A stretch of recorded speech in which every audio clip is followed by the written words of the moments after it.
तो देश के सबसे पसंदीदा डिबेट शो देश की बहस में मैं दीपक चौरसिया अपने तमाम दर्शकों का, अपने तमाम पैनलिस्ट का, अब मेरे साथ जुड़ रहे तमाम लोगों का वंदन करता हूं, अभिनंदन करता हूं, नमस्कार करता हूं।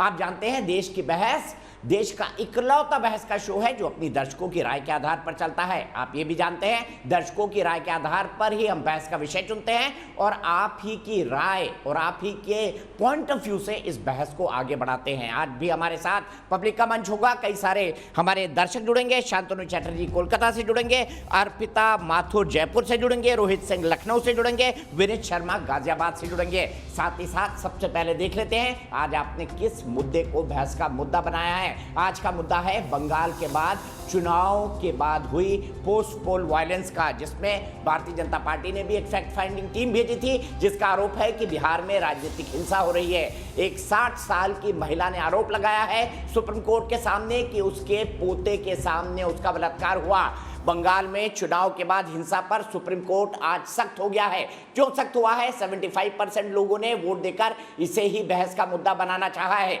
बंगाल में जो चुनाव के बाद हिंसा हुई है उसमें अब तक कई लोग मारे गए हैं। राज्य की टीएमसी सरकार कह रही है कि अब पोस्ट पोल वायलेंस नहीं हो रही, लेकिन भारतीय जनता पार्टी के नेता दावा कर रहे हैं कि लगातार पोस्ट पोल वायलेंस हो रही है। सुप्रीम कोर्ट ने इस मसले पर केंद्र, राज्य और चुनाव आयोग से जवाब मांगा है। हालांकि ममता बनर्जी भी एक पक्ष थी, लेकिन उन्हें नोटिस नहीं जारी किया गया है।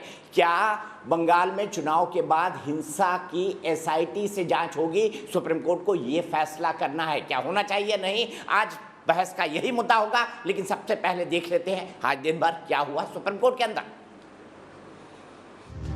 बंगाल में बवाल थम नहीं रहा, इसलिए पश्चिम बंगाल में चुनाव के बाद हुए हिंसा की स्वतंत्र जांच की मांग वाली याचिका पर सुप्रीम कोर्ट ने अब केंद्र और पश्चिम बंगाल सरकार समेत चुनाव आयोग को भी नोटिस जारी किया है। If Supreme Court has directed anything to state government will act accordingly. याचिका में कहा गया है कि विधानसभा चुनाव में बीजेपी का समर्थन करने के चलते एक धर्म विशेष के लोग वहां रहने वाले हिंदू समुदाय पर हमला कर रहे हैं। दूसरी ओर बंगाल में बीजेपी की ओर से मोर्चा संभाले हुए शुवेंदु अधिकारी भी गृह मंत्री अमित शाह से दिल्ली में मिले। हालांकि केंद्र पहले ही साफ कर चुका है कि संवैधानिक उपचारों के आधार पर पश्चिम बंगाल की जनता को सुरक्षा सुनिश्चित होगी। देश में वायलेंस नहीं होना चाहिए, उसका जिम्मेदारी स्टेट गवर्नमेंट, क्योंकि लैंड ऑर्डर स्टेट गवर्नमेंट के कंट्रोल में रहते हैं। स्टेट गवर्नमेंट का जिम्मेदारी बनता है जो रूलिंग पार्टी को वोट नहीं डालते हैं उनका घर जलाना, ये बहुत गलत है। ये वेस्ट बंगाल में कुछ जगह बहुत बड़े हुआ है। कॉल फॉर जस्टिस रिपोर्ट में भी वही दिया है। फैक्ट फाइंडिंग कमेटी ने अपनी रिपोर्ट में कहा था कि बंगाल में चुनाव के बाद 25 हत्याएं, 15,000 हिंसा की घटनाएं राज्य के 15 अलग अलग जिलों में हुई। याचिका में कहा गया है कि एक पार्टी विशेष का समर्थन करने के चलते हिंदू समुदाय को एक धर्म विशेष के लोगों के द्वारा टारगेट किया जा रहा है, उन्हें परेशान किया जा रहा है। लिहाजा कोर्ट केंद्र सरकार को अनुच्छेद 355 और 356 के तहत मिले विशेष शक्तियों का इस्तेमाल करने के लिए कहा। गौरतलब है कि बुधवार को भी बंगाल पहुंची एनएचआरसी की टीम पर हमला हुआ था। इससे पहले बंगाल में हिंसा का मामला कलकत्ता हाईकोर्ट भी पहुंचा था। देश की बहस में चर्चा है कि बंगाल में सत्ता के संग्राम के बाद राजनीतिक हिंसा के चलते डर का माहौल पैदा हो गया है। तो एनएचआरसी की टीम को भी निशाना बनाया गया। इसीलिए आज हम महत्वपूर्ण सवाल पूछ रहे हैं और देश की बहस में आप आइए, ट्विटर पर, हमारे दूसरे फेसबुक पेजेस पर, हमारे मोबाइल ऐप पर आकर आप हमारे देश की बहस के सवाल का जवाब दीजिए। देश की बहस का सवाल क्या है हम आपको बता दें। क्या इन पोस्ट पोल वायलेंस की एसआईटी से जांच होनी चाहिए? क्या बंगाल में चुनाव के बाद हुई हिंसा की एसआईटी से जांच होना चाहिए? हाँ या नहीं में आप जवाब दे सकते हैं। जवाब के तरीके आपको पता है। आप हमारी वेबसाइट पर जा सकते हैं, आप हमारे मोबाइल ऐप को डाउनलोड कर सकते हैं। डाउनलोड करना बेहद आसान है। आप हमारे फेसबुक पेज पर जा सकते हैं, साथ ही साथ आप हमारे ट्विटर हैंडल पर भी जाकर वोट कर सकते हैं। @NewsNationTV कार्यक्रम के बारे में अगर आपकी कोई राय है, सुझाव है या शो के अंदर शामिल होना चाहते हैं तो 9711002266 पर हमें व्हाट्सएप करें। सीधे अपने पैनल को इंट्रोड्यूस करता हूं। मेरे साथ निर्मल कौर जो कि सदस्य हैं फैक्ट फाइंडिंग टीम की, पूर्व डीजीपी हैं, जानी मानी अफसर रही हैं, वो भी जुड़ेंगी हमारे साथ, इनफैक्ट जुड़ गई हैं। मेरे साथ प्रियंका टिब्रेवाल जुड़ेंगी, भारतीय जनता पार्टी की प्रवक्ता हैं, आशुतोष जुड़ेंगे जो कि वरिष्ठ पत्रकार हैं, अवनीजेश अवस्थी जुड़ेंगे जो कि संघ के विचारक और डीयू के प्रोफेसर हैं, मेरे साथ बादल देवनाथ जी जुड़ेंगे जो कि तृणमूल कांग्रेस के प्रवक्ता हैं, विवेक श्रीवास्तव जी जुड़ेंगे जो कि लेफ्ट के नेता हैं। लेकिन सबसे पहले दिलीप घोष जी के पास चलूंगा। दिलीप घोष जी, ये भी आरोप लग रहा है कि भारतीय जनता पार्टी अपने कार्यकर्ताओं को बचा नहीं पा रही है, क्या असलियत है इसकी? बात सही है। जब 15,000 के आसपास इस प्रकार हिंसक घटना होती है और जहां राज्य सरकार जिनको ये बचाने का जिम्मेदारी है वो खुद हिंसा पर उतारू होती है, उनकी पॉलिसी बन जाती है हिंसा विरोधियों को खत्म करने के लिए, और पुलिस प्रशासन खड़ा होकर देखते उनके सामने हिंसा घटना होती है और एफआईआर तो लिखित में नहीं लेते हैं। हमको साथ साथ कमीशन पर जाना पड़ा है इतनी 11,000 के लगभग घटनाओं का कंप्लेन करने के लिए। तो यहाँ तो सामान्य बात है। हमारे चुनाव के बाद 5 एमएलए का ऊपर अटैक हुआ है। चुनाव के समय मेरे से लेकर के सारे करीब 15 कैंडिडेट्स के ऊपर अटैक हुआ था। उसके 2 महीना पहले माननीय राष्ट्रीय अध्यक्ष जी जब आए थे उन पर अटैक हुआ था, और चुनाव के बाद जब इस हिंसाओं से जो पीड़ित लोगों को देखने के लिए केंद्रीय मंत्री माननीय मुरलीधरन जी जा रहे थे, उनका गाड़ी के ऊपर अटैक हुआ, उन पर भी अटैक हुआ है। इस भयंकर परिस्थिति में तो हम जैसा सामान्य लोग कैसे अपने कार्यकर्ताओं को बचा पाएंगे? इसीलिए लगभग 80,000 लोग हिंसा से पीड़ित होकर घर छोड़कर भागे थे। अभी भी हजारों लोग बाहर हैं, और बंगाल से बाहर उड़ीसा और आसाम में जाके इन लोगों ने शेल्टर दिए थे। तो माननीय गवर्नर साहब भी वहां उनसे मिलने गए थे। तो इस परिस्थिति में तो उनको बचाव करना हमारे लिए बहुत ही मुश्किल है, क्योंकि हम सभी लोग इस संकट में हैं।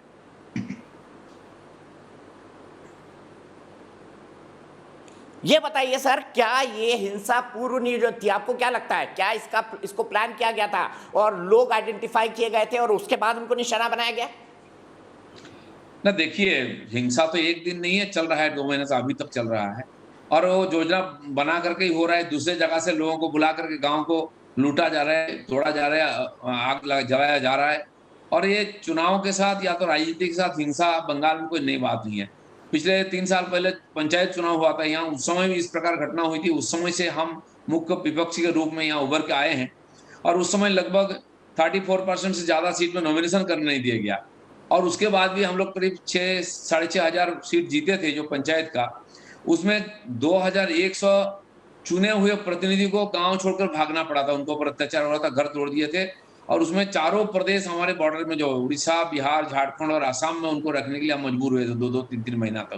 तो ये कोई नई बात नहीं। इस बार चुनाव ज्यादा जगह में हुआ तो ज्यादा हिंसा हुआ। तो लेकिन दुर्भाग्य की बात है, जिस सरकार की जिम्मेदारी है लोगों को सुरक्षा देना, विपक्षियों को सुरक्षा देना, वो खुद अगर हिंसा करते हैं और अस्वीकार करते हैं कि कोई हिंसा हुआ नहीं है। और कल भी एक परसों मंत्री बोलते हैं कोई घर छोड़कर नहीं गया है, जबकि पुलिस जाकर लोगों को बुला करके घर पहुंचा रही है हाईकोर्ट का आदेश के बाद। हाईकोर्ट ने स्वीकार करते हुए हमको इंफॉर्मेशन मांगा कि कौन कौन लोग घर से बाहर है, हमको बताइए। तो 31 मई से 10 जून तक इतने समय में हम लोग 3,239 इस प्रकार घटनाओं का और हजारों लोगों का नाम उन तक पहुंचाया, जिस पर कार्रवाई करने के लिए प्रशासन को आदेश दिया हाईकोर्ट ने। उस आधार पर थोड़ा बहुत काम हुआ है, फिर भी पुलिस बोलता है हम तो आज पहुंचा देंगे, कल तुमको कौन देखेगा। इस परिस्थिति में हमारे कार्यकर्ता रहने के लिए मजबूर हो रहे हैं, और बहुत लोग अभी घर से बाहर है कि किस भरोसा से हम गांव जाएंगे, उसके बाद हमको कौन देखेगा। एक खास समुदाय द्वारा निशाना बनाया जा रहा है, खास समुदाय को, इसका क्या मतलब? सुप्रीम कोर्ट में यही पिटीशन आई है। बात सही है, कई जगह में एक विशेष समुदाय के द्वारा और यहाँ के बहुसंख्यक समुदाय के ऊपर आक्रमण हो रहा है। ज्यादातर एक घटना घटा है, और दूसरे गांव से आके एक गांव में जाके अटैक किया जा रहा है विशेष समुदाय के द्वारा। ये सही है, लेकिन बहुत जगह इससे बाहर भी हुआ है राजनीतिक हिंसा। इसको पॉलिटिकल जिहाद जैसा माना जाए, इस प्रकार परिस्थिति है। कानून व्यवस्था नहीं है और पूरा अराजकता चल रहा है, महीनों तक चल रहा है। दिन को गाड़ी लेके गांव में घुस के गांव को लूट कर लेके जा रहे हैं, कोई पूछने वाला नहीं, कोई रोकने वाला नहीं है। इस प्रकार परिस्थितियां, इसलिए लोग घर छोड़कर भगे हुए हैं। घर लौटने के लिए हिम्मत नहीं हो रही लोगों की। आपने भी चुनाव के पहले बयान दिए थे जो लोगों को हिंसा के लिए उकसा रहे थे, और आपका कहना था कि भाई अगर आपके ऊपर हिंसा हो रही है तो आप भी प्रति हिंसा करिए। क्या बंगाल की हिंसा वाली राजनीति में आपके बयानों ने आग में घी का काम किया है? नहीं दिलीप घोष जी, मैं प्रतिहिंसा की बात नहीं की, मैं प्रतिरोध की बात किया। और ये करने के लिए हमारी अधिकार है। हम जिंदा ही नहीं रहेगा तो लोकतंत्र कहाँ रहेगा बात और वही है। चुनाव कहाँ होगा? बात बराबर है दोनों की। नहीं, प्रतिरोध और प्रतिहिंसा एक नहीं है। प्रतिरोध किसी ढंग से कर सकते हैं, आपको घर में रहना और जीने का अधिकार है, लेकिन प्रतिहिंसा, हिंसा की बात हम नहीं करते हैं, ना हम विश्वास करते हैं। हम भारतीय संविधान के आधार पर राजनीति करते हैं। ठीक है, बहुत बहुत शुक्रिया दिलीप घोष जी, आप जुड़े हमसे, आपने हमसे धन्यवाद। सीधे बात की। अब मैं बहस को आगे बढ़ाऊंगा और सबसे पहले बादल देवनाथ के पास चलूंगा। बादल देवनाथ जी बताइए, 15,000 हिंसा की वारदातें हुई, पुलिस एफआईआर नहीं कर रही है, 80,000 लोगों को घर छोड़ना पड़ा, कई लोगों की मौत भी इस दौरान हुई। क्या जिन लोगों ने वोट नहीं दिया वो भी ममता जी की जिम्मेदारी नहीं है? दिलीप दा तो था, दिलीप दा चला गया। दिलीप दा और मैंने एक साथ बचपन में शाखा में जाते थे। दिलीप दा मुझसे 7-8 साल से बड़ा है और चला गया, उससे रहने से अच्छा होता। और बहुत सारे डिबेट भी एक साथ में था। तो मैंने उससे पहले मैं दिलीप दा को एक बात कहना चाहता हूँ। दिलीप दा, आप खुद 2 साल पहले 2 साल से हर दिन हर जगह में, जैसे आपने सवाल किया है दीपक जी, हर दिन उन्होंने कहा इसको मारोगे, उसको पिटाऊंगा, उसको शमशान में भेजूंगा, पुलिस क्या करेगा, पुलिस को देखूंगा, सबको मार, एक इलेक्शन चुनाव खत्म होने दिया, हम लोग बंगाल में आ रहे हैं सत्ता में, देखूंगा, सबको देखूंगा। ये जो हिंसा का बात पहले शुरुआत तो दिलीप दा ने खुद किया था, दिलीप दा ने किया था। दिलीप दा आज उल्टा बयान देके, एक नेशनल जनरल उल्टा बयान देके वो निकल गया। दिलीप दा आपने छोड़ दिया। मुझे मेरे साथ तो एक दो लाइन तो डिबेट पे करना चाहिए था, मैं उनसे जवाब ले लूंगा। और दूसरा जो बात है दीपक जी, 2 MP है, दिलीप दा को क्यों छोड़ दिया आपने? 2 MP इलेक्शन खत्म होने के बाद 2 MP खुद कह रहे बंगाल को 4 हिस्सों में बांटना चाहिए, 4 हिस्सों में बांटना चाहते हैं ये लोग। 1 दार्जिलिंग, 2 नॉर्थ बंगाल, 3 साउथ बंगाल, और सौमित्रो खा बोल रहा है जंगल महल अलग से, क्योंकि ये लोग तो सेम नहीं होगा। ये लोग को सबको टीएमसी देके गया, बोले तुम टीएमसी से भाजपा में ज्वाइन करो, तुमको सीएम बना दूंगा, मुख्यमंत्री बना, लेकिन तो मुख्यमंत्री नहीं हुआ। हारने के बाद ये लोग कह रहे, आपने खूब जानते हैं दीपक जी, आप एक सबसे बहुत बड़ा पत्रकार है, आप जानते 4 हिस्सों में बांटना चाहते हैं बंगाल को। ये कौन सा साजिश है? कौन साजिश कर रहा है? ये संघ परिवार कर रहा है, होम मिनिस्ट्री दफ्तर से हो रहा है, ना खुद बंगाल के राज्यपाल कर रहे हैं। और राज्यपाल क्या कहा? राज्यपाल यहाँ पर हर दिन दीपक जी हर हिम कर संतरास चला रहा है, हर जगह में जा रहा है, हर जगह में घूम के जा रहा है, लेकिन टीएमसी के कोई कार्यकर्ता, टीएमसी के कोई एमएलए, कोई निर्दलीय एमएलए किसी के साथ बात नहीं कर रहा है। उनके साथ एमएलए रहेगा भाजपा के, उसके साथ भाजपा के एमपी रहेगा, बात करेगा। और एक रिपोर्ट जो कमीशन से जो महिला 2-3 लोग आए थे, कल परसों आए थे, बात किया, उन लोग के पास कौन गया? रिपोर्ट देने कौन गया? बर्धमान में उनका प्रोग्राम था, आया पुरुलिया से, बांकुड़ा से, हर जगह से कोई इनवाइट था, कोई प्रोग्राम घर का परिवार में उनको बुला के लेके चला गया, भाई चलो भाई, तुमको रिपोर्ट देना है, कमीशन को रिपोर्ट देना है। ऐसे कोई दीपक जी रिपोर्ट होता है? नहीं, चलिए मैंने कोई भी इंटेंशन मान ली हो, लेकिन लोगों को मारना क्या ये ठीक है राजनीतिक तौर पर? और राजनीतिक हिंसा बंगाल की बीमारी रही है, बादल दा आप जानते हैं। चलिए मान लिया 4 राज्यों में बांटने की साजिश कर रहे हैं, चलिए मान लिया कि भारतीय जनता पार्टी अभी भी साजिश कर रही है चुनाव हारने के बाद, लेकिन आपके कार्यकर्ताओं के द्वारा बीजेपी के कार्यकर्ताओं को पीटना कितना वाजिब है? बलात्कार करना 60 साल की महिला के साथ कितना वाजिब है? पिटीशन लगाई है उन्होंने सुप्रीम कोर्ट में। बिल्कुल आपने सही कहा। राजनीतिक चुनाव खत्म हो गया, चुनाव के बाद कोई हिंसा नहीं होना चाहिए, क्या भाजपा के पक्ष से क्या टीएमसी के पक्ष में, कोई हिंसा नहीं होना चाहिए। जिस आसाम का बात किया, कूचबिहार जिला यहाँ से नॉर्थ बंगाल में कूचबिहार पड़ता है, 600-700 किलोमीटर दूर है, वह कलकत्ता से 700 किलोमीटर दूर है। वहां पर दीपक जी कूचबिहार जिला में 9 सीटों में 7 सीट भाजपा को मिला, 2 सीट टीएमसी को मिला। और ये लोग फिर कह रहे हैं जहां पर 7 भाजपा का सीट है, उन लोग भाजपा आसाम में जा रहे हैं। क्यों आसाम से वो लोग क्यों बंगाल में आता है इलेक्शन के समय में? और इलेक्शन खत्म होने के बाद 1000 के ऊपर लोग वहां पर चला जाए, क्यों जा रहे हैं वहां पर? तो हमारा तो सत्ता नहीं है, पूरा जिला तो आप लोगों ने सत्ता में आ गए पूरा जिला में, तो अब आप आसाम में क्यों गया? तो मैं उन लोगों को बार बार कह रहा हूँ, मुझे रिपोर्ट दीजिए। तो ये बताइए हिंसा हुई है या नहीं हुई है, ये बता दीजिए, हुई है या नहीं, हाँ या नहीं में जवाब दीजिए। बिल्कुल हुआ दीपक जी, लेकिन टीएमसी के कार्यकर्ता के ऊपर जो आक्रोश हुआ, टीएमसी के लोगों के ऊपर जो हत्या हुआ, टीएमसी के घर को जला रहे, उनके बारे में एक राज्यपाल एक भी शब्द नहीं बोल रहे थे पहुंचे, ना दिलीप घोष बोल रहे, ना जेपी नड्डा, ना अमित शाह जी, ना होम मिनिस्टर, ना कोई कुछ कर रहा तो है। आप एफआईआर लिखिए ना, आपकी सरकार है, कार्रवाई करिए। प्रियंका टिब्रेवाल जी का आरोप है कि भारतीय जनता के पार्टी के बाहर से आए कार्यकर्ता हिंसा कर रहे हैं, बल्कि ये तो कह रहे हैं कि टीएमसी के लोगों को मारा गया। ये तो Deepak ji last line, commission के जो महिला रिपोर्ट महिला अधिकारी जो था झारखंड में काल था, वो पंजाब का निवासी है, उन्होंने खुद कहा ये कहां से आ क्या जानता नहीं हो, लेकिन बाहर से आया जो कमीशन। ठीक है, वो बहस में है, उस बात का जवाब देंगे। चलिए प्रियंका जी, मैं 1 मिनट रोकता हूँ। निर्मल कौर जी खुद हमारे साथ जुड़ी हुई है, एक पूर्व डीजीपी है वो बादल देवनाथ जी, उनकी बात का कोई तो वजन होगा। निर्मल कौर जी बताइए, वो कह रहे हैं कि गलत सलत रिपोर्ट बना दी आपने, निर्मल कौर जी को लाइए क्योंकि उन पर आरोप लगा है। जी नहीं, बिल्कुल नहीं, बिल्कुल भी नहीं। हमने गलती का कोई सवाल ही नहीं है। हम लोगों ने एकदम निष्पक्ष आधार पे जो गवाह हमें मिले, जो पीड़ितों को बयान लिए और जितनी हमने अत्याचार वहाँ पाए, उन्हीं पर एक बहुत ही मतलब हम कहेंगे कि रिपोर्ट जस्टिस नहीं करती है जो अत्याचार है उनके सामने, और बहुत ज़्यादा अत्याचार हुए हैं। रिपोर्ट ने तो बहुत कम को कवर किया है और बहुत ही भयानक तरह के अत्याचार हुए हैं जो कि एकदम दहशत फैलाने, आतंक फैलाने कि तुम फलाना पार्टी को सपोर्ट करेगा, जैसे कि उनका है कि क पार्टी करेगा, ये वहाँ का पार्लेंस है, वो क पार्टी करेगा तो तुमको जीने नहीं देंगे, कमाने खाने नहीं देंगे। लोगों का दुकान तोड़ गया, बिजनेस लूट गया, आधार कार्ड लेके चला गया, बस्तियाँ उजाड़ दी, गांव के गांव को आग लगा दी, लोगों को भगा दिया, महिलाओं के साथ बहुत ही दुर्व्यवहार, बलात्कार किए, और बलात्कार भी ऐसे वैसे नहीं, कुछ बहुत ही शर्मनाक किस्म के, ताकि उनको किसी तरह अपनी मर्जी से मनाया जाए। और वो तो आप लोग सभी राष्ट्र ही देख रहे हैं, अभी हमने भी देखा, जैसे कि हमने भी सुना और देखा,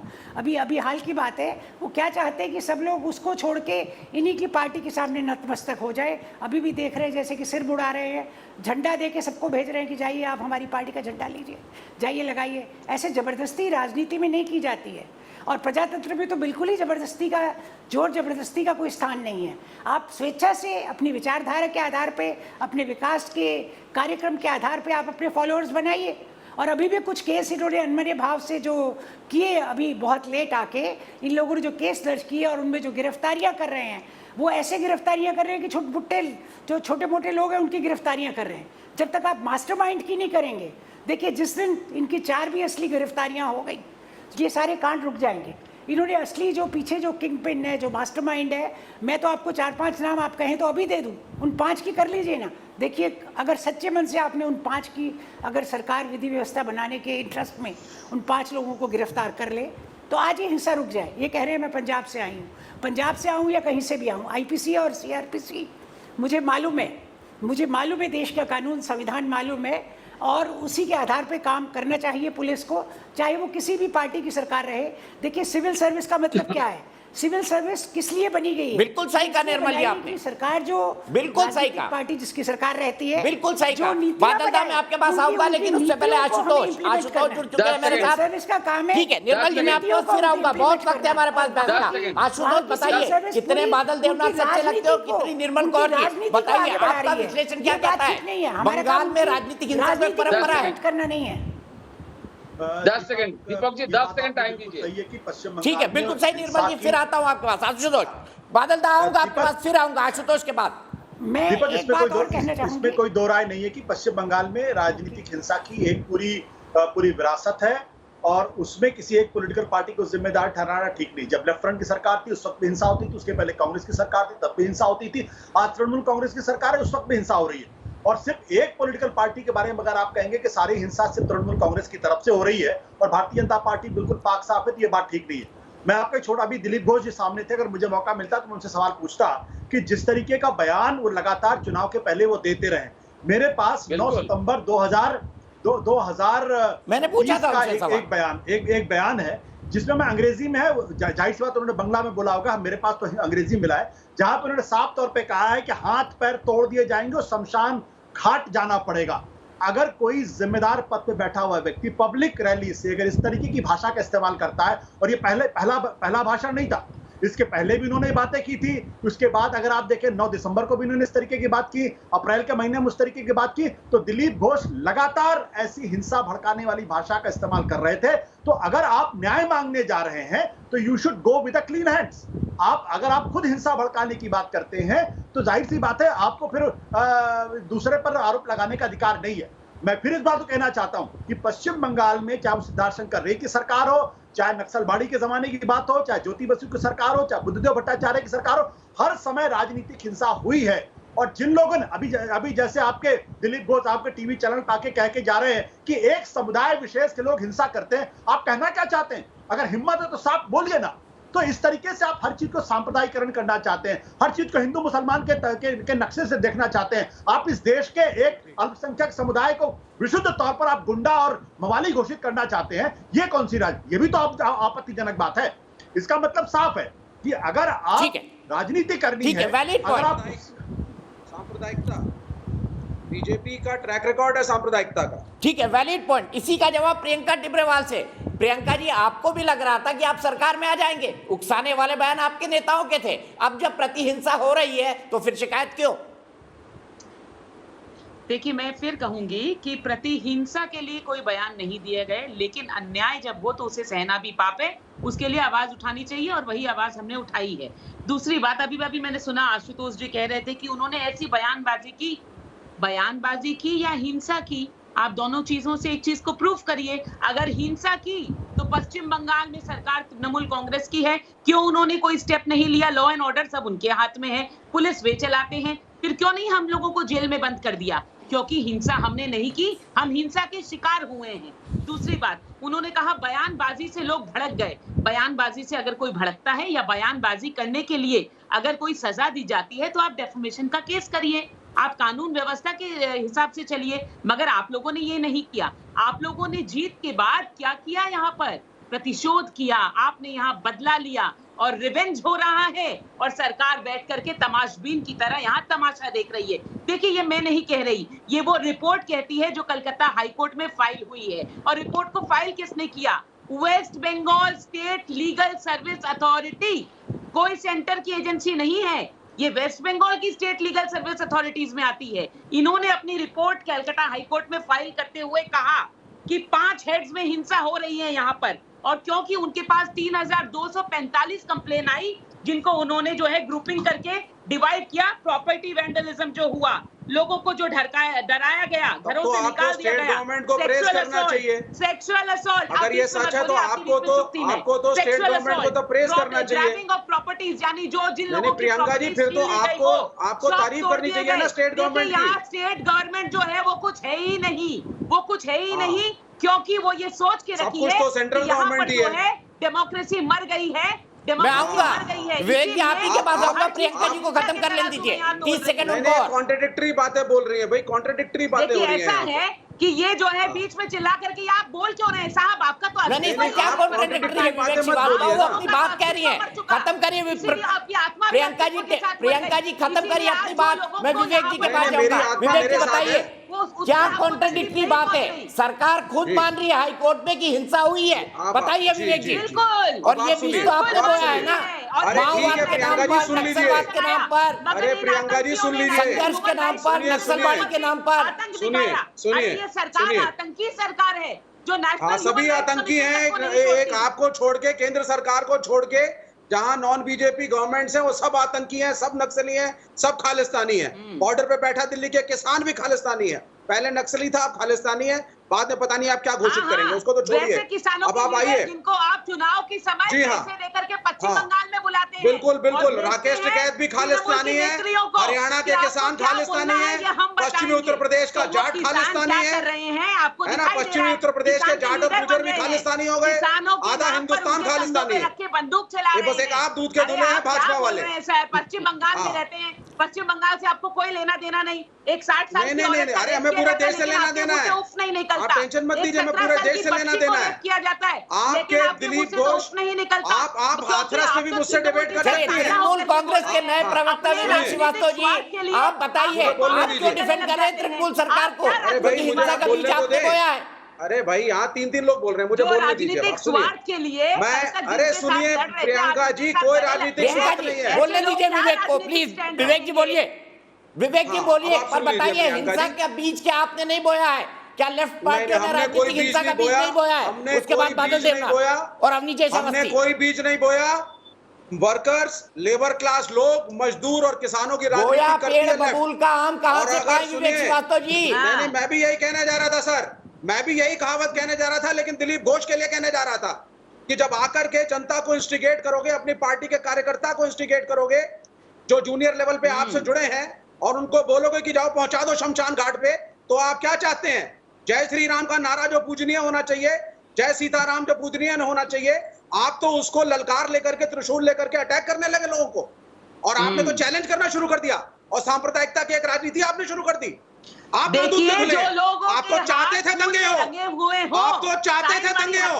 दिलीप घोष आज भी चाहते हैं दंगे हो। लोगों को अभी आप कह रहे हैं कि एक समुदाय विशेष हिंदू बहुसंख्यक हिंदुओं पे अटैक कर रहा है। नहीं है हिंसा के बारे में minority is a challenge to the majority. जान से मारा हो, हजारों की तादाद में अल्पसंख्यक मुसलमान, बहुसंख्यक मुसलमान के लिए चैलेंज बन गया है साहब। उनका हक नहीं है दिलीप घोष का नैरेटिव ऊपर अंगुली उठाए, और इनको तो टीएमसी अच्छी लगेगी, आपका नैरेटिव है सिखाया है कि अल्पसंख्यक मुसलमान। अच्छा विवेक जी, तृणमूल कांग्रेस के नए प्रवक्ता विवेक जी सुनिए सुनिए सुनिए, एक मिनट सुनिए। प्रियंका जी आप भी सुनिए। मेरी एक दर्शक अर्पिता माथुर जयपुर से जुड़ गई है, सुनिए अर्पिता क्या कहती है। अर्पिता, क्या आपको लगता है वहां पे राजनीतिक बदले की भावना से कार्रवाई हो रही है?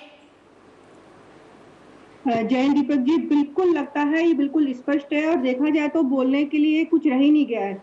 रिपोर्ट आने के बाद ये चीज इतनी स्पष्ट हो गई है, और आप खुद सोचिए उच्च न्यायालय को अगर अपना कॉन्फिडेंस लेना पड़ रहा है, संज्ञान लेना पड़ रहा है, बीच में आना पड़ रहा है, तो कितनी विभत्स हालत होगी। और आप तो ये सोचिए कि ये तो वो लोगों की रिपोर्ट है, जैसा दीदी ने बताया, जो दीदी पंजाब से हैं, उनको बोला गया कि आप पंजाब से हैं। अरे देश तो पूरा एक ही है, इसमें पंजाब या राजस्थान क्या कर लेगा? चीजें जो सबके सामने आ रही है, जो मीडिया में रिपोर्ट आ रही है, इसको विश्वास नहीं कर रहे हैं, जो लोग वहाँ के लोकल हैं उनकी बात का विश्वास नहीं कर रहे हैं। लेकिन अब तो रिपोर्ट आ गई है, न्यायालय ने अपने संज्ञान ले लिया, उसके बाद भी आपको विश्वास नहीं है, ऐसा कैसे हो सकता है? दिलीप साहब ने बहुत सही कहा कि हिंसा का जवाब देना पड़ेगा। अरे कोई घर पर आएगा, आप सोचिए कितनी विभत्स हालत होगी कि एक परिवार के सामने, पिता के सामने, बीवी के, उनके हस्बैंड के सामने औरतों से सामूहिक बलात्कार किया जा रहा है, उनको सड़कों पर रगड़ा जा रहा है, उनकी ऐसी बुरी हालत की जा रही है। ये तो सभी जगह आ रहा है, ये किसी दूसरे देश का तो है नहीं, है तो इसी देश का, सभी देख रहे हैं। तो अगर दीदी इस चीज को देखें, उसका भी वो संज्ञान। ठीक है अर्पिता जी, आप ही की बात से मैं आगे बढ़ता हूँ। अवनी जय अवस्थी जी बताइए, क्या भारतीय जनता पार्टी हारने के बाद अपना हार का दुख मिटाने के लिए, गम मिटाने के लिए टीएमसी पर आरोप लगा रही है? बादल देवनाथ ये कह रहे हैं आप षड्यंत्र कर रहे हैं, 4 भागों में बांट देंगे बंगाल को। दीपक जी, मैं भाजपा का प्रवक्ता नहीं हूं, बड़ी साफ सी बात है, स्पष्ट सी बात है, लेकिन मैं एक बात बता दूं कि आज पश्चिम बंगाल में चुनाव से पहले, चुनाव के दौरान और चुनाव के बाद जो हिंसा हुई है, उसमें एक ने कहा कि कोई हिंसा हुई नहीं, कोई ऐसी बात नहीं, कोई बड़ी घटना नहीं हो रही, ये कहा गया कि तो विभाजन करने की बात कर रहे हैं। दूसरे ने कहा कि ये तो बंगाल का चरित्र है, बंगाल की राजनीति का चरित्र है, वहां पे तो हिंसा हमेशा ही होती रही है। सिद्धार्थ शंकर रे के समय में हुई, ज्योति बाबू के समय में हुई, बुद्धदेव के समय में हुई, ममता बनर्जी के समय में भी हो रही है, और एक के बाद एक जो हिंसा का शिकार होता रहा वो सत्ता में आता रहा और वो हिंसा करता रहा। इस तरीके से किसी भी लोकतंत्र में हिंसा को जायज ठहराने की कोशिश, मैं विवेक श्रीवास्तव की बात का तो जवाब नहीं दूंगा, क्योंकि सबसे महत्वपूर्ण बात यह है कि जिस पार्टी ने वहां पर शासन किया हो 30 साल से अधिक समय तक, उसकी एक भी सीट ना आए, ये उस पार्टी की राजनीतिक सोच, राजनीतिक उसकी जो गतिविधियां हैं, उस पर बिल्कुल पूरी तरीके से लोकतंत्र में सवालिया निशान है और आईना है।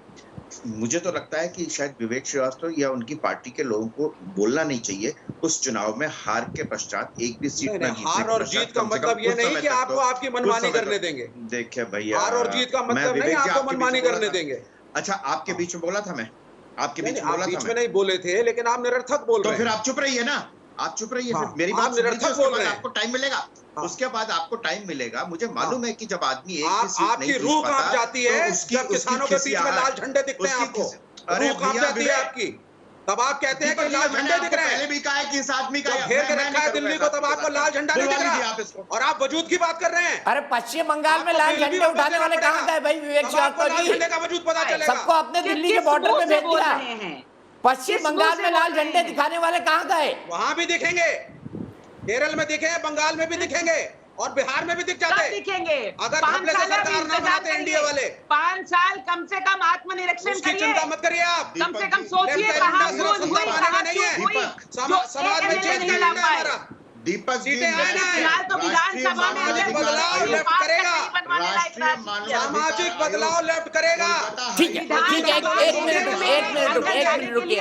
अवनी जैसी ने आशुतोष जी की बात कही कि आशुतोष जी ये कहकर हिंसा को, प्रियंका जी एक मिनट रुकिए, आशुतोष जी और आपको मैं आमने सामने करता हूं, क्योंकि आशुतोष जी का तर्क ये था कि दिलीप घोष ने ऐसे बयान दिए इसलिए हिंसा हो रही है। क्या आशुतोष आप हिंसा को जायज पर ठहराने की कोशिश कर रहे हैं ये बताकर कि भाई बंगाल में तो राजनीतिक हिंसा की परंपरा है? नहीं, मैं उन लोगों की तरफ उंगली उठाकर दिखाने की कोशिश कर रहा हूं जिनको शायद पता नहीं है कि अभी कल की बात है, गुजरात के अंदर आम आदमी पार्टी के लोगों के साथ जिस तरीके से भारतीय जनता पार्टी के लोगों ने हिंसा की। अभी 2 दिन पहले की बात है, मनीष सिसोदिया के दिल्ली के अंदर उनकी कार तोड़ दी गई, वहां पे हिंसा की गई। अभी कुछ समय पहले की बात है, आप हरियाणा के अंदर क्या हुआ आप उसको देख लीजिए। तो ये लोग ये ना कहे कि हम बड़े पाक साहब। दिलीप घोष ने लगातार चुनाव के दौरान और चुनाव के पहले जिस भाषा का इस्तेमाल किया वो किसी सभ्य पार्टी के नेता के मुंह से शोभा नहीं देता है। और उसको आज जस्टिफाई करने की कोशिश करें। दीपक, मैं आपके बीच में नहीं बोला था, मुझे बोलने दीजिए अवनी जी। मैं आपके बीच में नहीं बोला था, आप यहाँ कृपया मुझे बोलने दीजिए। ठीक है, आप बीच में डिस्टर्ब कर रहे हैं। मुझे एक बात बताइए ना, आप बीच में डिस्टर्ब कर रहे हैं। आप मुझे डिस्टर्ब कर रहे हैं, मुझे बोलने दीजिए। इसके अलावा आशुतोष को कंप्लीट करने दीजिए। मैं किसी के बीच में नहीं बोलता, कृपया मुझे अभी गाजीपुर बॉर्डर कंप्लीट करने दीजिए। मैं आप ही के पास आ रहा हूँ, विजय जी के पास भी आऊंगा। अभी ये तीनों घटनाएं पिछले 48 घंटे की, गाजीपुर बॉर्डर पर राकेश टिकैत के किसानों के साथ जिस तरीके से भारतीय जनता पार्टी के नेताओं ने हिंसा की है, वो सब पिछले 48 घंटे की बात है। तो आप पश्चिम बंगाल में अपने आप को विक्टिम पेश करना चाहते हैं। दिलीप घोष के बयानों पर आप ध्यान नहीं देना चाहते हैं। उसके बाद आप सारी दोष ममता बनर्जी पर डालना चाहते हैं। अरे भाई, वहां की सरकार, वहां के लोगों ने 213 सीटें दी हैं। तो अगर आप एक्सेप्ट करिए ना, उसको ह्यूमिलिटी के साथ एक्सेप्ट करिए। अगर आपको ये लगता है कि वहां के लोगों ने आतंकवादी को, एक हिंसा करने वाले लोगों को, नहीं, मैं कह रहा हूं टीएमसी वाले पीटेंगे, इसका राइट मिल गया हमको।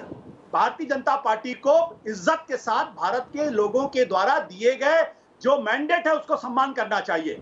ये ऐसा नहीं हो सकता कि पश्चिम बंगाल के लोगों को ये पता नहीं हो कि हम किसी हिंसक को चुन रहे हैं, किसी आतंकवादी को चुन रहे हैं। ममता बनर्जी ने शपथ ली, मुख्यमंत्री है वो, इसीलिए मैं कह रहा हूं आप उसको रेस्पेक्ट करिए ना, आप रेस्पेक्ट करिए उसको। अगर वो गलत है तो गुजरात के अंदर जो आम आदमी पार्टी के लोगों का प्रियंका जी आप पर आरोप है कि आप मैंडेट का सम्मान नहीं करना चाहती, विक्टिम कार्ड खेलना चाहती और जानबूझ के ड्रामा हो रहा है, वो भी गलत है। बताइए प्रियंका जी। आ रहा हूं मैं प्रियंका जी को बोलने दीजिए। पड़ता है, रिस्पेक्ट कमाना पड़ता है, भीख में कटोरे में नहीं मिलता। मुख्यमंत्री को ये रिस्पेक्ट कमाना चाहिए कि उनके राज्य में एक 60 साल की औरत को इस निर्दयता से बलात्कार नहीं किया जाए, वो भी जब उसके ठीक बगल में उसके पति की हत्या की जा रही हो तो वो अपनी इज्जत बचाए या अपने पति की जान। मुख्यमंत्री को ये सोचना चाहिए कि एक 15 साल की बच्ची को उठा करके जब गैंगरेप होता है तो उसके लिए आवाज उठाई जानी चाहिए। ये नहीं कहना चाहिए कि ये सब सजाई हुई घटना है हमें बदनाम करने के लिए। अरे बदनाम को कोई क्या बदनाम करेगा? मैं कहती हूँ बदनाम वो होते हैं जिनका नाम होता है। पश्चिम बंगाल का नाम कहाँ है? हर दूसरे दिन हिंसा के लिए जाना जाता पश्चिम बंगाल। और जो लोग यहाँ बैठ करके इतनी बड़ी बड़ी बातें कर रहे हैं वो तो खुद ही इसके टीचर हैं। उन्होंने ही तो ममता बनर्जी को सिखाया है कि हिंसा कैसे की जाती है। क्या ये हम भूल जाएंगे कि सीपीएम ने हजारों को मौत के घाट उतारा था? इसीलिए देखिए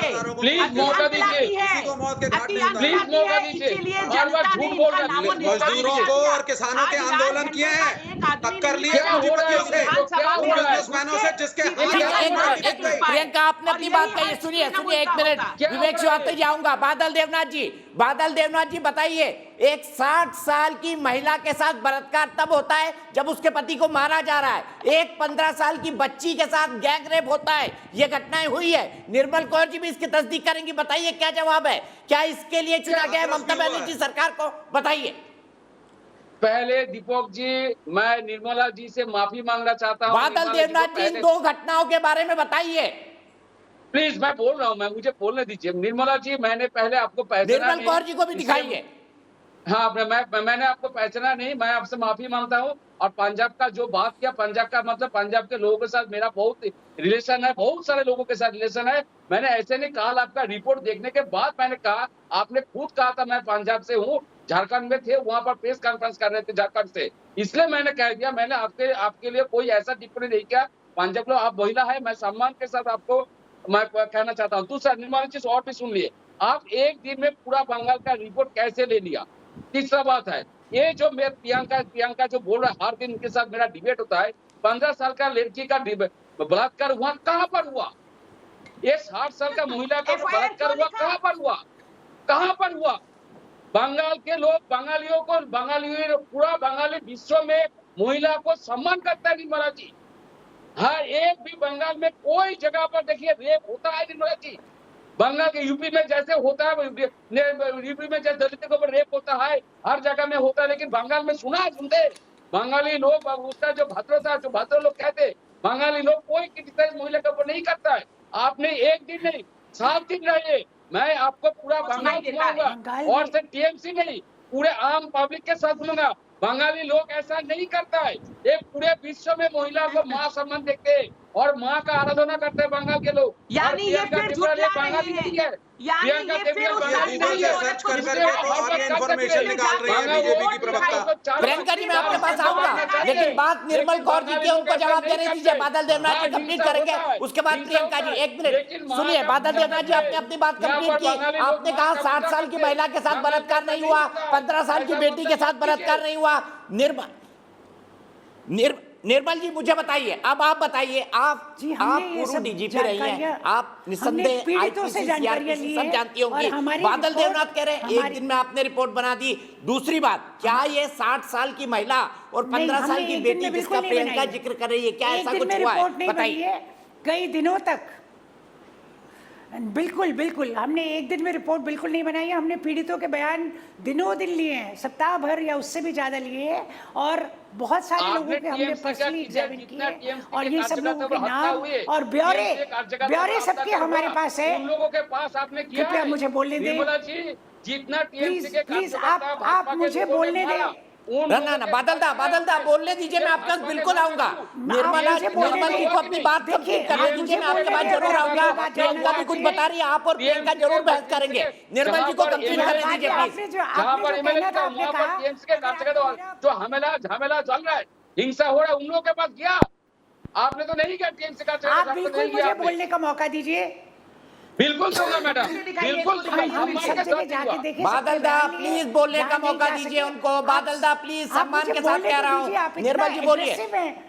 नहीं, इतना एग्रेसिव होने से तो बात नहीं हो सकती। आप जब एक डिबेट में इतना एग्रेसिव हैं तो फील्ड में आप लोगों का क्या हालत होगी? आप सिर्फ बात कर रहे हैं, बात से बात कीजिए। हमने जो भी बयान दिए हैं सब हमारे पास रिकॉर्डेड है वर्जन्स, और हमने, क्योंकि रेप विक्टिम का नाम देना एक अच्छी बात नहीं है और ये कानूनन मना भी है, हमारे पास सबके नाम है, हम दे सकते हैं जरूरत पड़ने पर। अगर कभी बिल्कुल नहीं लेना, इन कैमरा हियरिंग्स वगैरह हुई, हम लोग सबके नाम देंगे, गवाह देंगे, और हम आपको ये भी बताते हैं कि एक गलत दूसरे गलत को जस्टिफाई नहीं करता। आप ये नहीं कहते कि हम गलत इसलिए कर रहे हैं क्योंकि उसने भी गलत किया। ये क्या बात हुई? आप दोनों गलत है, आप दोनों बड़े बड़े लोग हैं।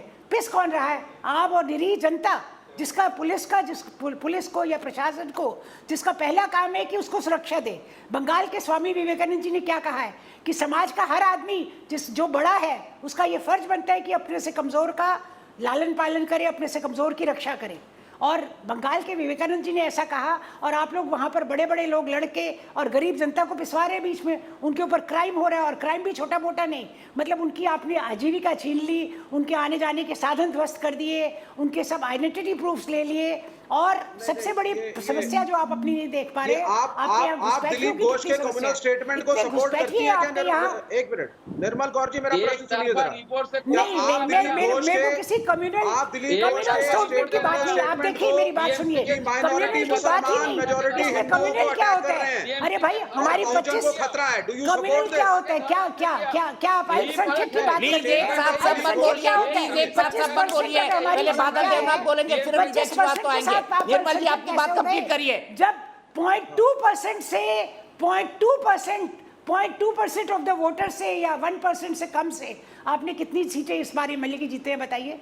1% of the less 1% adult population से बहुत कम से How does that bother you? How does that bother you? Who has won how many seats? You are a retired bureaucrat. You talk accordingly. अल्पसंख्यक How की does बात that bother कैसे you? करते हैं आप? ये आप वहाँ पे law अल्पसंख्यक and क्या order होता के लिए गई है? हैं। अल्पसंख्यक वो आप होगा वहाँ पे law and पारसी order को के लिए गई हैं। अल्पसंख्यक मान सकते हैं। Have you taken this observation मैं तो लॉ एंड seriously? ऑर्डर के लिए नहीं गई That the थी, chief हम of तो पता BJP करने गए state. थे कि जो घटनाएं Yes, हो रही हैं please listen to me now. हिंसा Yes, की जो yes, so listen घटनाएं to हो me रही now. है Number उनमें क्या one, सत्यता है? Nirmal Kaur ji, you have no business to make political statements as to who has got how many seats. Number two, Everyone- आप एक retired bureaucrat हैं। I haven't बोलने made दीजिए मुझे। political statement. Yes, so All let me I speak want is and let rule me of question law. you। हमने तो rule of law की बात rule of की law है। बिल्कुल है। राजनीति से Rule of मेरा law मतलब के हिसाब से आप नहीं है। इंक्वायरी मेरा करने किसी वाले राजनीति नहीं से है। मतलब नहीं ठेका ले है। रखा है। मैंने दीपक जी, उन्होंने कोई पॉलिटिकल स्टेटमेंट नहीं दिया, माफ कीजिएगा, वो बिल्कुल लॉजिकल और टू द पॉइंट बात कर रही है।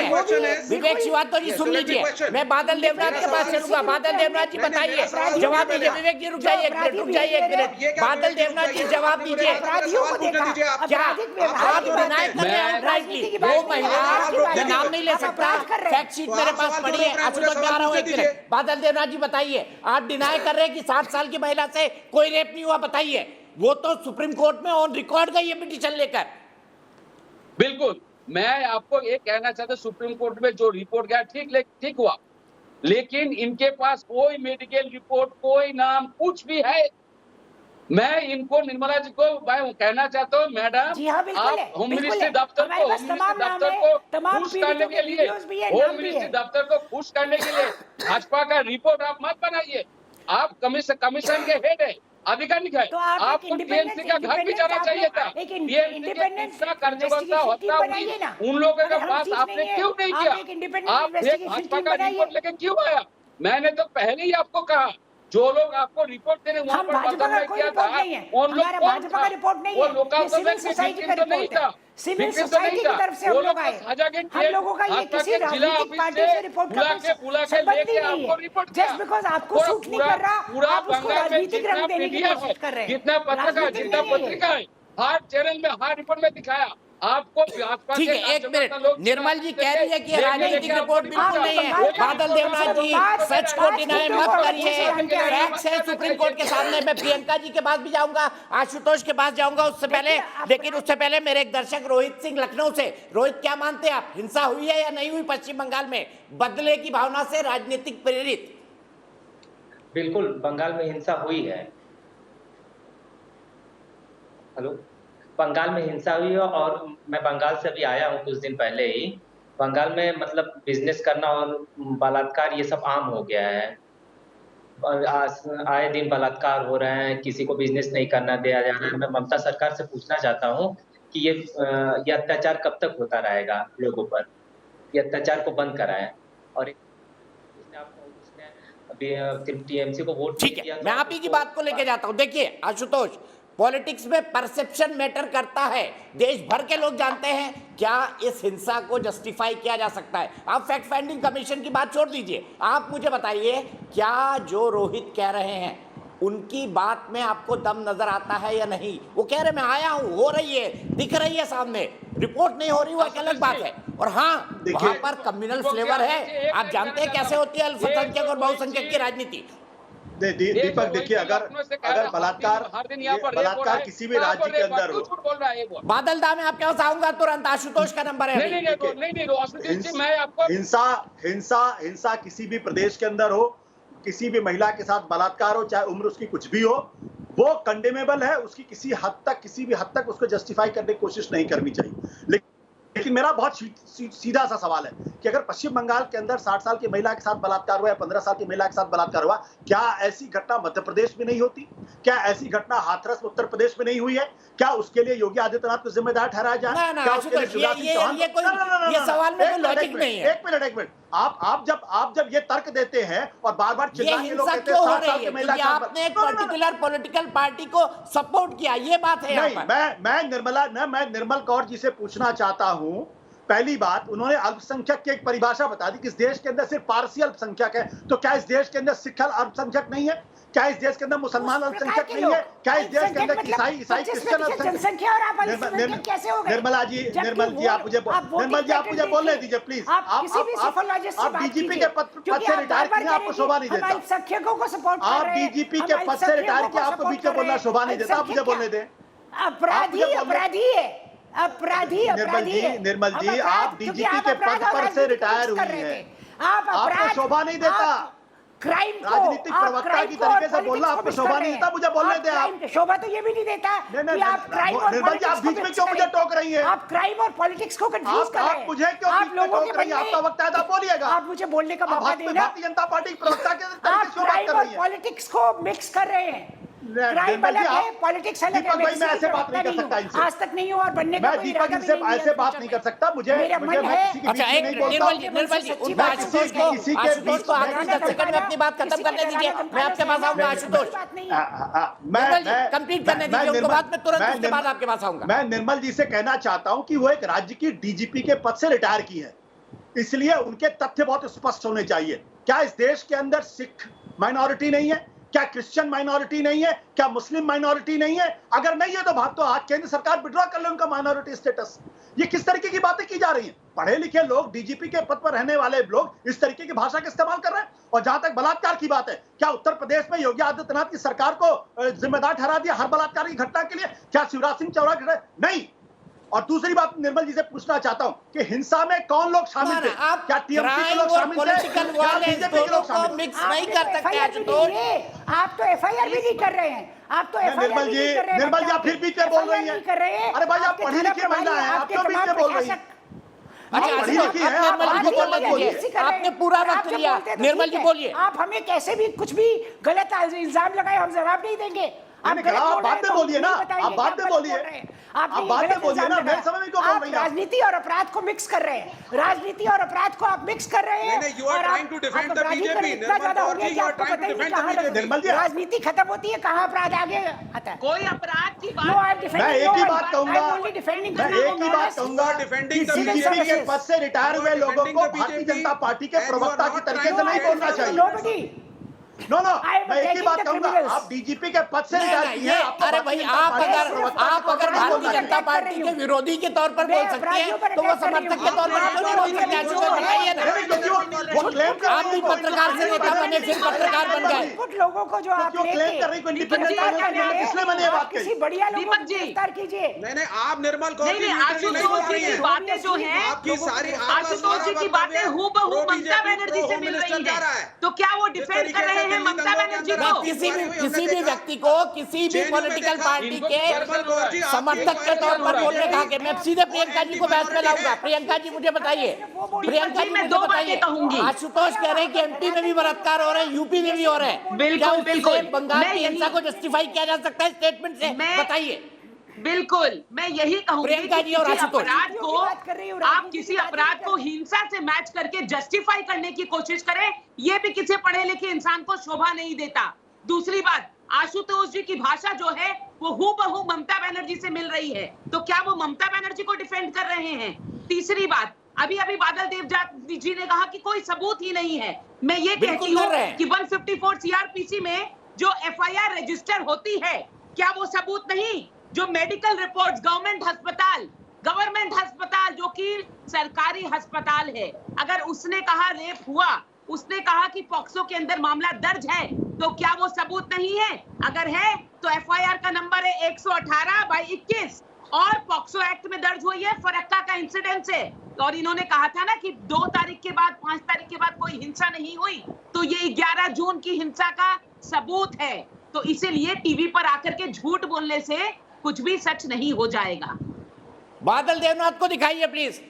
ये वहाँ के दीपक जी वो एफआईआर बादल देवनाथ जी जवाब दीजिए। अब तो स्पेसिफिक केस पर बात होने लगी। प्रूफ नहीं कर सकते, ये भाजपा के साजिश है।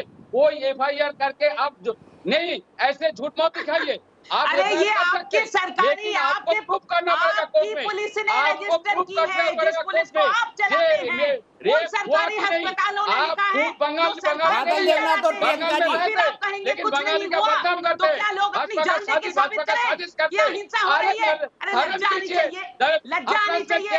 औरतों के साथ इस तरह की यहाँ पे इस तरह की हिंसा हो रही है, बर्बरता हो रही है, और ये लोग डिफेंड करते हैं। मैं ये कहती हूँ आज समाज कितना नीचे गिराएंगे ये अपने आप को समाज में, एक समाज में ये अपने आप को किस कदर गिराएंगे। एक राजनीतिक प्रवक्ता होने के कारण, एक पार्टी के प्रवक्ता होने के कारण औरत की इज्जत कुछ नहीं, बच्चों का सम्मान कुछ नहीं, नारी अरे वो स्पेसिफिक केस की बात कर रहे हैं बादल देवनाथ जी, बताइए ना क्या केस दर्ज है या नहीं, बताइए। उन्होंने FIR नंबर बता दिया, भी होना चाहिए। अरे जुबा है, जुबा नहीं है, झूठ मत बोलिए, जुबान इतनी है, जुबा के तरह रही है। झूठ आप बोलते हैं, झूठ बोलना आपकी रगत में बसा हुआ है। मैं जो बात करती हूँ तथ्यों के साथ करती हूँ, और मैंने इस चीज का प्रूफ किया है। आपके पास प्रूफ है कि किसी औरत का बलात्कार नहीं हुआ, आप साबित करके दिखाइए। मैं कहती हूँ जिस औरत ने कहा उसका बलात्कार हुआ, और आप कैसे कह सकते हैं नहीं हुआ? आप सीधा सीधी एक औरत पर उंगली उठा रहे हैं, उसकी इज्जत पर उंगली उठाते हैं। शर्म आनी चाहिए आपको, शर्म आनी चाहिए। सरकार में बैठ करके औरत की इज्जत, औरत का सम्मान सब भूल जाते हैं आप लोग। अरे शर्म आनी चाहिए, वो भी किसी की। ठीक है, मैं आप दोनों को रोकता हूँ, मुझे एक दर्शक के पास जाना है। विनीत शर्मा गाजियाबाद से, बादल दा, प्रियंका जी 1 मिनट के लिए पॉज दीजिए। मैं एक दर्शक के पास जा रहा हूँ गाजियाबाद में, विनीत शर्मा। विनीत, क्या सोचते हैं बंगाल में क्या राजनीतिक हिंसा हो रही है? आप क्या सोचते हैं जो आर्ग्यूमेंट से रहे उसके ऊपर? बादल देवनाथ कह रहे कुछ नहीं है, टीएमसी कह रही कुछ नहीं है। दीपक जी ये तो कहेंगे ही क्योंकि इनकी सरकार है। ममता जी ने तो वहां पे ममता नहीं दिखाई, लेकिन सर्वोच्च न्यायालय जो है ममता दिखा रहा है, तो इनको बड़ी आपत्ति हो रही है, बड़ी पीड़ा हो रही है। राकेश टिकैत जी का नाम ले रहे हैं ये किसान नेता के नाम पर, वो बंगाल जाते हैं, लेकिन कुछ दिनों बाद ही बंगाल की एक बच्ची का यहाँ पे बलात्कार होता है और फिर वो मारी जाती है। लेकिन जो उनके पैरोकार यहाँ पे बैठे हुए हैं वो एक भी शब्द उसके बारे में नहीं बोलते। और ये हिंसा जो हो रही है ये चुनाव के बाद नहीं, 1 साल पहले ही टीएमसी के गुंडों ने वहां पे हिंसा शुरू कर दी थी, लोगों को धमकाया और वोट देने से उनको रोका। अगर वो 1 साल पहले ही जो है ये हिंसा रुक गई होती तो आज बंगाल का रिजल्ट कुछ और होता। और अब ये उन लोगों पे अपना खुंदक निकाल रहे हैं, उनको जो है धमका रहे हैं, उनके साथ बलात्कार कर रहे हैं। और ये यहाँ पे कुछ पैरोकार बैठे हुए हैं। अरे कहीं भी हिंसा हो, कहीं भी बलात्कार हो, वो किसी भी पार्टी का हो, वहां पर जो है निष्पक्ष जांच तो होनी चाहिए।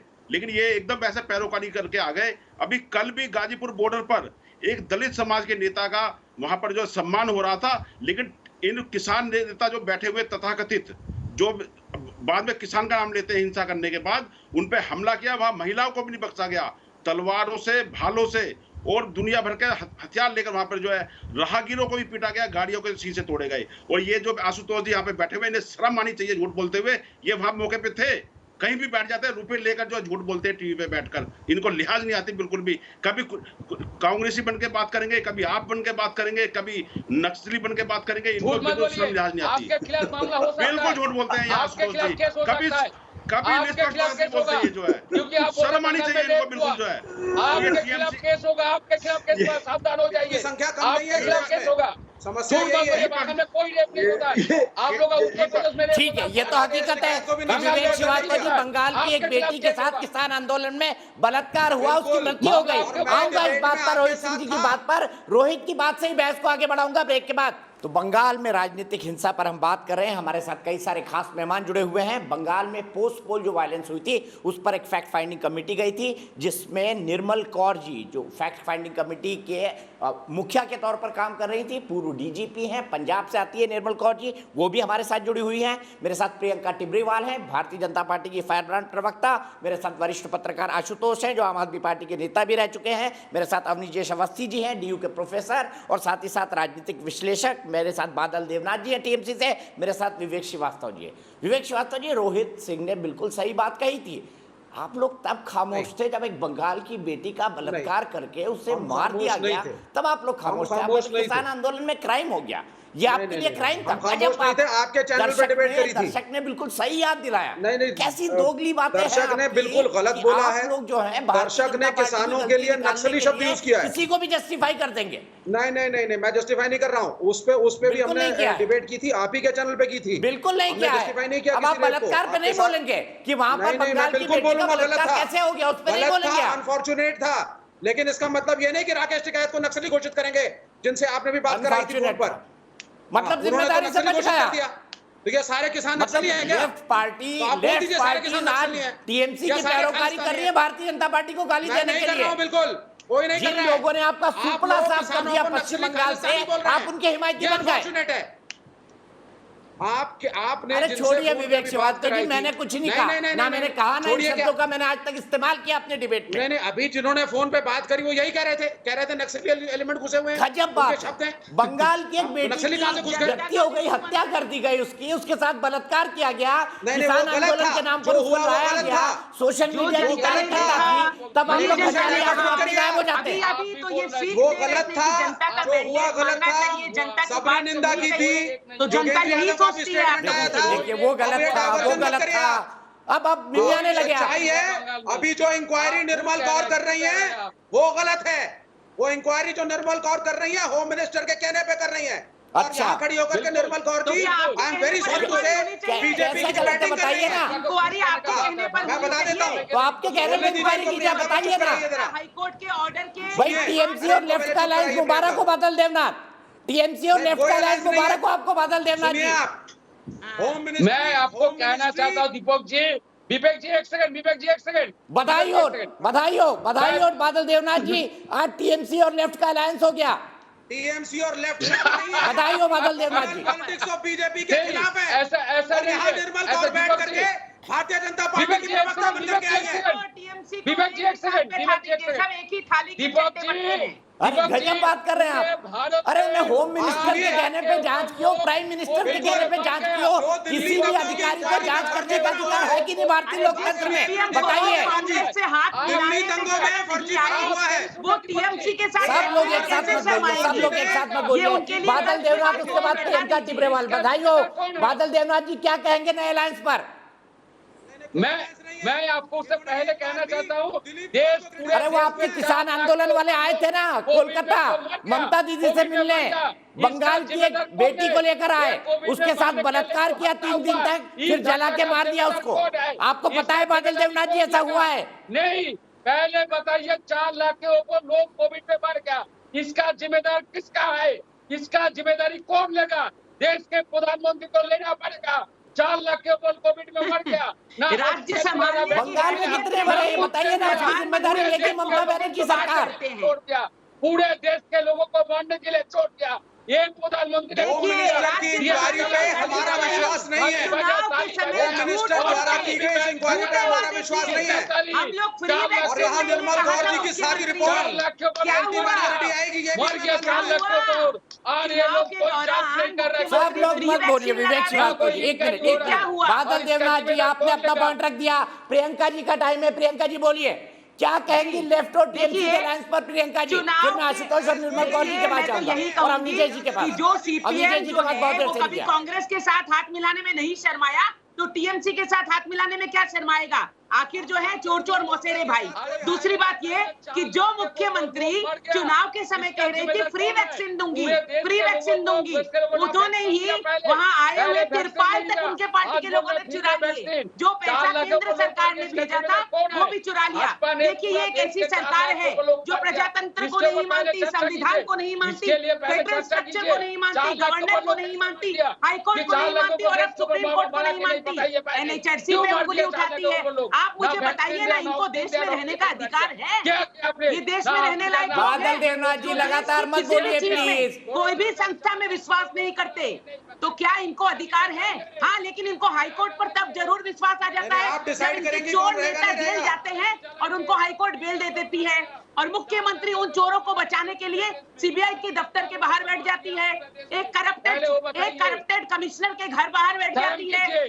सब देखिए, आप इसी से पता चलता है ना, आज तक हमारे देश के प्रधानमंत्री ने कभी किसी करप्ट आदमी की आवाज उठाई, बताइए। देखिए इनकी हैसियत नहीं राज्य संभालने की, और ये प्रधानमंत्री तक पहुंचने की बात करते हैं। प्रधानमंत्री के अच्छा, एक मिनट, सब रुक जाइए प्लीज, सब रुक जाइए, मुझे अवनीश जी के पास जाना है आशुतोष का एक मुद्दा लेकर।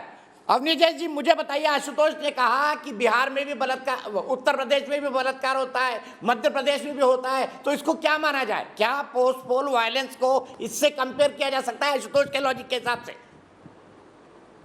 दीपक जी, मुझे लगा कि आज आपने मुझे सुनने के लिए ही बुलाया है। ये 1.5 घंटे की बहस में 10 सेकंड के बाद दोबारा आपने टाइम दिया, उसमें भी बाकी लोग बोलेंगे, सुनना चाहते हैं, उसमें भी बाकी लोग नहीं, उसमें भी बाकी लोग बीच में बोलेंगे। आज सबसे खतरनाक बात ये हुई है कि आशुतोष ने पहली बात तो ये कही कि उनको 213 सीटें जीती हैं, उनको हिंसा करने का हक है।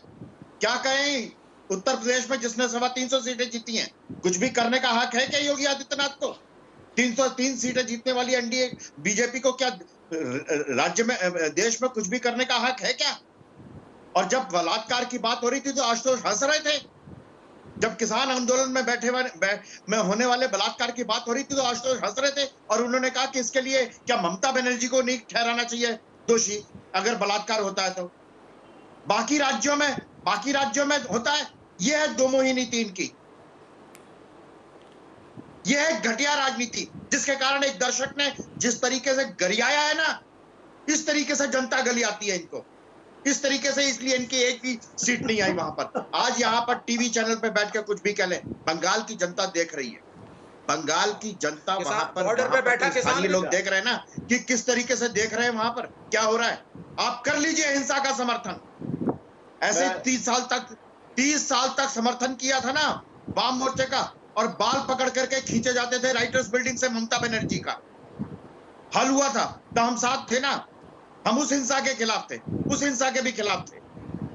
जब सिद्धार्थ शंकर रे ने नक्सलियों के साथ, वामपंथियों के साथ किया था, तब हम सिद्धार्थ शंकर रे के खिलाफ थे, हिंसा के खिलाफ थे हम हर समय, और आज भी हिंसा के खिलाफ हैं। आप क्या सोचते हैं इस रात की सुबह नहीं होगी क्या? बंगाल का भद्रलोक इसको स्वीकार कर लेगा क्या? बंगाल का भद्रलोक इसको स्वीकार कर लेगा क्या? बलात्कार की घटना पर, बलात्कार बात पॉइंटेड कही अवनीश जी, लेकिन आपके सवाल का जवाब मैं आशुतोष से लूंगा। आशुतोष, मुझे अभी एक दर्शक ने व्हाट्सएप किया है, अवनीश जी आपको जरूर सुनना चाहिए बात। अभी एक दर्शक ने मुझे व्हाट्सएप किया है कि आशुतोष कभी लेफ्ट के फेवर में बात करते हैं, कभी वो कांग्रेस के फेवर में करते हैं, कभी वो टीएमसी के फेवर में करते हैं, कभी वो किसी के भी फेवर में कर लेते हैं, और उसके बाद फिर भारतीय जनता पार्टी पर बम और गोले बरसाते हैं। भाई आशुतोष जी, आप किसके समर्थक हैं बताइए?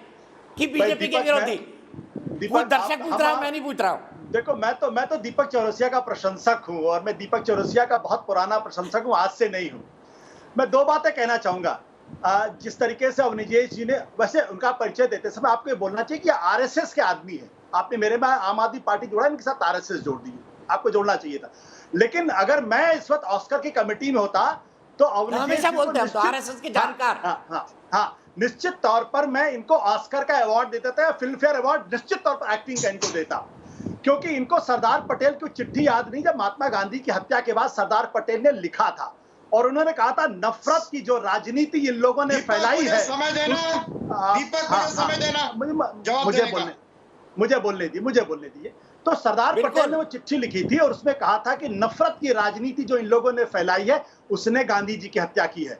और ये भी उस चिट्ठी में लिखा हुआ था कि गांधी जी की हत्या पर कुछ लोगों में नाम नहीं लूंगा कौन लोग थे, उन्होंने मिठाइयां बांटी थी, उन्होंने कहा था ये देशभक्त लोग हैं, लेकिन एक समुदाय के ऊपर ये इस तरीके से नफरत का माहौल पैदा करते हैं जो शर्मनाक है। ये मैंने नहीं कहा, इस सरदार पटेल ने कहा है, और वो हिंसा पर ज्ञान दे रहे हैं।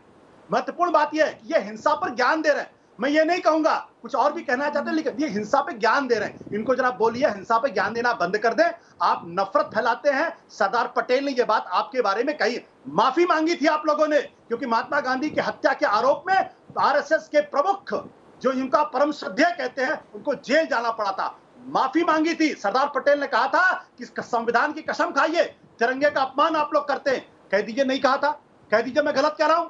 और उन्हीं सरदार पटेल ने कहा था कि हिंदुत्व का विचार एक पागल विचार है, बाबा साहब अंबेडकर ने कहा था ये हिंदू राष्ट्र बना जो कह रहे हैं इसको हर हाल में रोकना चाहिए क्योंकि हिंदुस्तान के लिए खतरनाक विचार है। अब आप कुछ भी कह लीजिए, आप हिंसा की बात करें ना करें क्या फर्क पड़ता है? आपके बारे में तो सरदार पटेल बाबा साहब अंबेडकर कह के चले गए हैं, वो तो नजीर पड़ी हुई है। अगर इतिहास नहीं पढ़ते तो बात अलग है। आप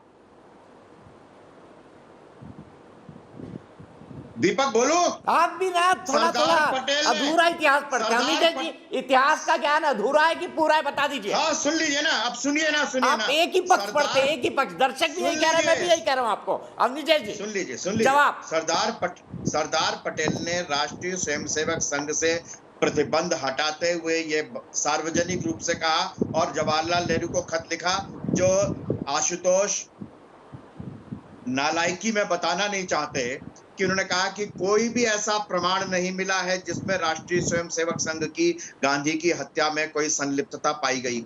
ये बाकायदा रिटन है, डॉक्यूमेंट है, और अगर अभी भी करते हैं तो हो जाए। सुप्रीम कोर्ट में कई केस चल रहे हैं मानहानि के। आशुतोष हिम्मत है तो आ जाओ। नंबर एक बात। नंबर दूसरी बात, आगे की बात सुन लो।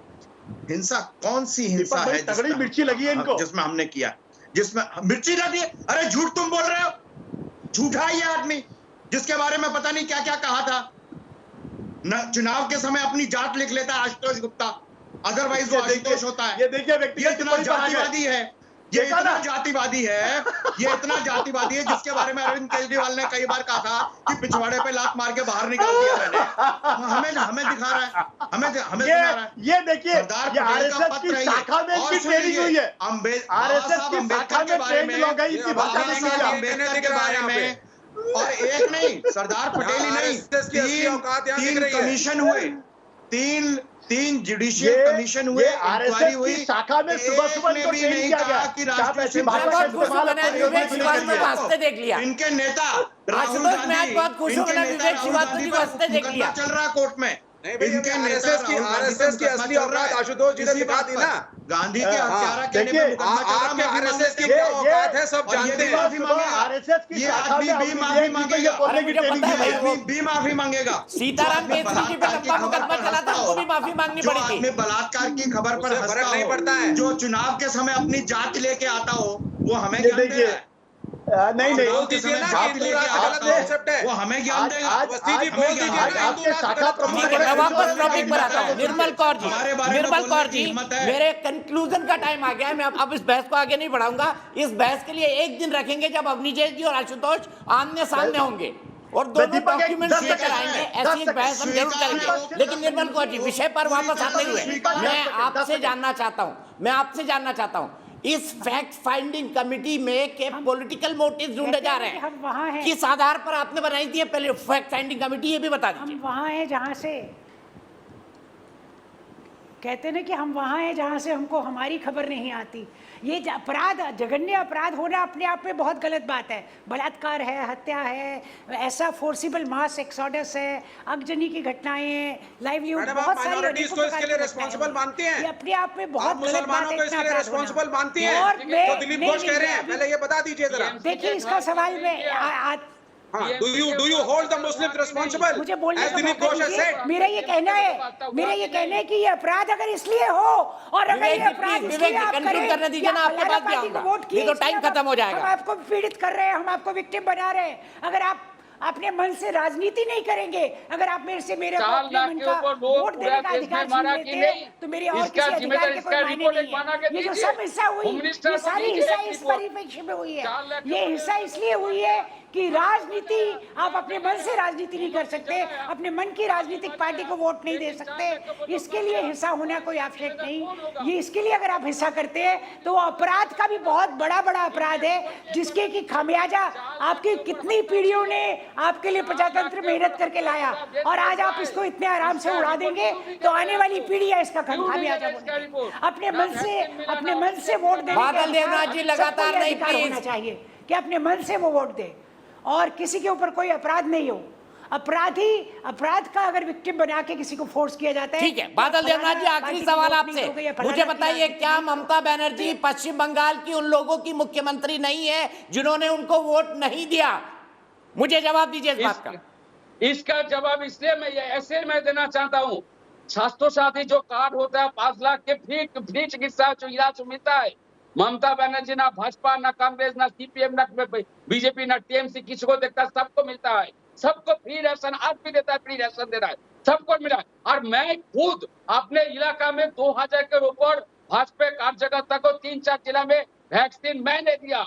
मैं आपका साक्षी हूँ, वैक्सीन दे रहा हूँ भाजपा के कार्यकर्ता के ऊपर, मैं रिपोर्ट दे रहा हूँ आपको। आप एक बार तापस को यहाँ पर जो कलकत्ता का जो काम मिलता था लोगों को वो बंद कर दिया गया। और ये राशन की बात करते हैं, टीवी पर आकर के खाली झूठ बोलते हैं। झूठे लोग, झूठी पार्टी, झूठे लोग, झूठी पार्टी, पुरस्कार मिल रहा है लोगों के राशन कार्ड छीनने वाली पार्टी, दीवालों पर नाम लिख देने वाली पार्टी की इन्हें राशन मत देना। ये राशन कार्ड की बात करते हैं।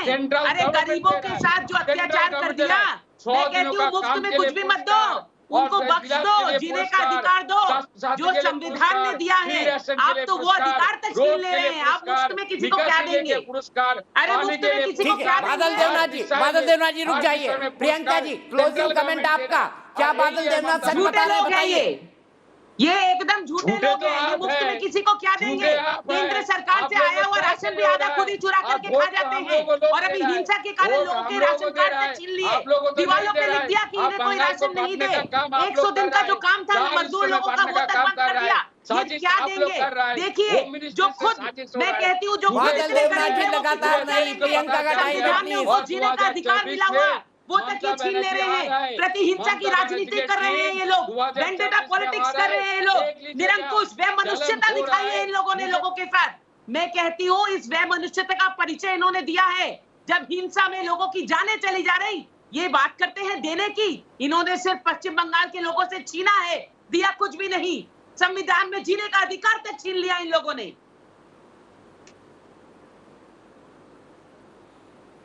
ठीक है प्रियंका जी, मैं आपकी इसी बात से डिबेट को क्लोज करूंगा, लेकिन चलते चलते इतना कहना चाहूंगा, लोकतंत्र और राजनीति में हिंसा की कोई जगह नहीं है।